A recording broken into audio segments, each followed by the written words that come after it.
The next part of the lesson will be solving inequalities. So when we solve an inequality, we are also going to graph its solution on a number line. Now again, the rules for solving are the same as equations. We just have to remember that if we multiply or divide by a negative to flip the inequality symbol, and in our answer, our variable always needs to be on the left side. So again, if we are just solving, first step is to add 6 to each side. So this becomes 3x less than, and then 27 plus 6 is 33. And then we would divide. So we're dividing by a positive, so we don't need to worry about flipping the sign. So then this would become x is less than 33 divided by 3 is 11. And then we would make our number line. So right below this, I'm just going to make a number line. Now we can kind of pick any numbers that we want. So typically when I make my number line, I always start in the middle with whatever my number is for my solution. And then we just need one above and one below it. So 12 and 10. Now since there's not a bar underneath, we are going to do an open circle. And since it's less than, we shade towards the negatives. So we can shade the same direction as it's pointing. But that only works if our variable is on the left side of our inequality. So all of that is our answer. All right, next one, when we start solving, we have a grouping symbol. So we'll need to distribute first and then combine like terms on this side. So 12 greater than or equal to, and then 2 times 3n is 6n. 2 times 1 is 2. And then we can combine the 2 and 22, so that'll combine to be 24. So 12 greater than or equal to 6n plus 24. So we do want our variable on the left. So what I'm going to do is I'm actually going to subtract the 6n, and I'm going to subtract 12 at the same time. Okay, so there's nothing to combine the n with, so we would just write it as negative 6n. And then that's going to cancel out, so we have greater than or equal to, and then 24 minus 12 is 12. So next thing we do is divide. Now we are dividing by a negative, so this is where we need to remember our rule. So we have to flip our inequality symbol to point the other way. So n less than or equal to, and we have a positive divided by a negative, so that'll be negative 2. And then we can graph our solution. So we're going to make our number line, put our solution in the middle, so negative 2, and then we just need a number on each side of it. So negative 1 and negative 3. Since it's equal to, this time we're going to have a closed circle. And again, it's less than, so we're going to shade towards the negatives. So all of this is our answer. All right, on the next one, we are dealing with a fraction. So remember, our fraction bar is really the same thing as telling us to divide. So that means that we need to undo division. So to do that, we would just multiply by whatever the denominator is. So I'm really going to multiply both sides by this 4. So now we have negative 8x less than, and then those two cancel, so we would have 3x minus 5. And now we just have a regular inequality. So next thing we want to do is subtract the 3x over.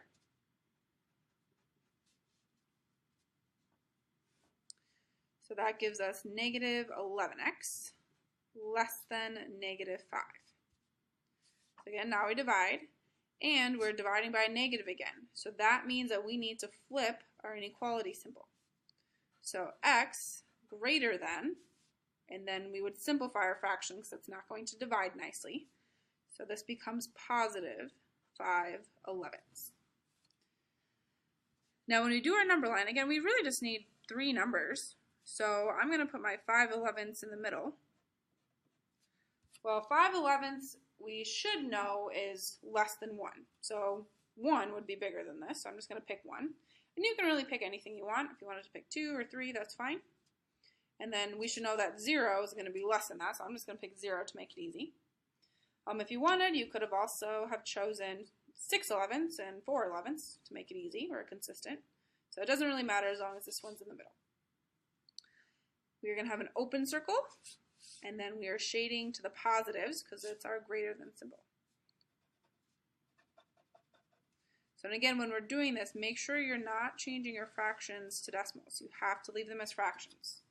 It will be considered an incorrect answer. All right, next one. So it looks like we have our grouping symbol. So we're going to start by distributing. So 2x less than, and then 2 times x is 2x.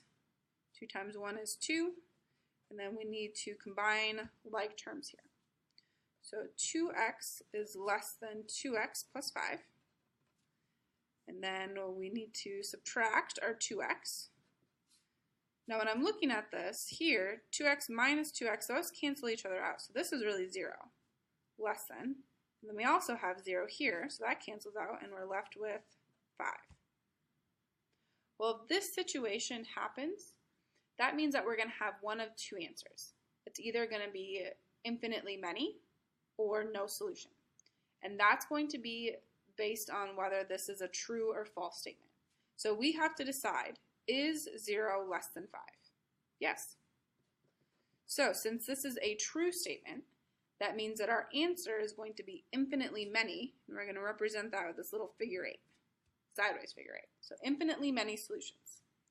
So on a number line, it doesn't really make a lot of sense to graph it, because since it's infinitely many, we can pick any numbers that we want.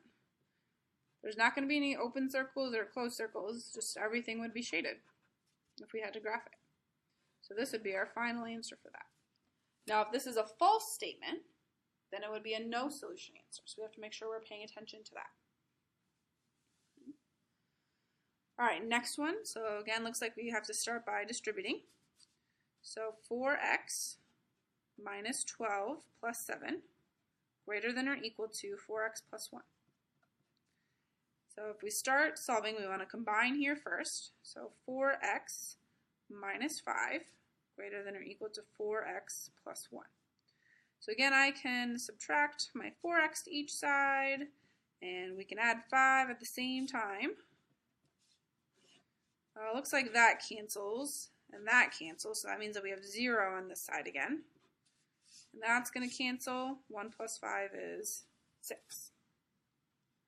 So again, since our variable has gone away, I have to decide if this is a true or false statement. So is 0 greater than or equal to 6? Well, no, it's not, so this is a false statement. So that means that we can't pick any number for x for this statement to be true. So this would be a no solution answer. And again, if we did our number line, since it's a no solution, we can't shade in anything because none of our numbers are answers. Oops, I did that backwards. Positive, negative. So we would just leave it as a non-shaded number line, and that would be our answer for that one. So again, a true statement when your variable goes away is infinitely many. A false statement is no solution. All right, one more. So again, starting by distributing. So 7x greater than or equal to 14 plus 7x. So again, if I subtract this, looks like that cancels, so that's just 0. And then this is going to cancel, so we have 14. So again, we decide, is 0 greater than or equal to 14? Well, it is not, so that means that this is a no solution answer. And again, if you want to include your number line on these, you really don't need to, but we can. It's not going to be filled in with anything, so this would just be our final answer for that. All right, last problem for this section. It says, Jenny's company pays Bob to advertise on Bob's website. Bob's website earns $15 per month plus 5 cents every time a visitor clicks on the advertisement. What is the least number of clicks per month that Bob needs in order to earn $50 per month or more? So it looks like we're going to end up setting up an inequality and then solving it. So as we're reading through this, it looks like we have Bob is going to earn $15 per month plus 5 cents for every time a visitor clicks on the advertisement. So it looks like if we were trying to put that into an equation or an inequality, our variable is going to be the number of clicks. So let's define that. So x is going to represent the number of clicks. So to write that out then as an expression, well, 15, that's just going to stay the same because we're dealing with just 1 month. And then depending on how many clicks, we have to take however many number we have times 5. So it looks like it's going to be 0.05x plus 15. So that's part of our expression. And then here, if we continue reading, it says, what is the least number? So what's the smallest number of clicks we need per month so that Bob earns $50? So we need this 50 here, and then we need some type of symbol in between it. Well, if we want them to make at least 50, that means that we need this to be greater than or equal to 50, because we want 50 to be our smallest. Okay. So now we have our inequality. So just like before, we're going to work on solving it. And here, because we have a decimal as part of our original problem, it's okay to have a decimal in our answer this time. So to start with, since we're solving, we need to subtract 15 to both sides. So 0.05x is greater than or equal to, and then if we take 50 minus 15, that's going to give us 35. And then we're going to divide by the 0.05, so we're going to probably need to use a calculator for this. Okay, so now I have x greater than or equal to, and if we take 35 divided by our 5 cents, that is going to give us 700.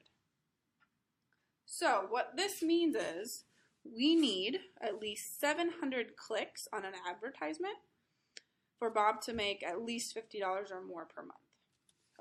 So I'm going to write that out in words. So at least 700 clicks. And this would be our final answer. And that's going to conclude section 5.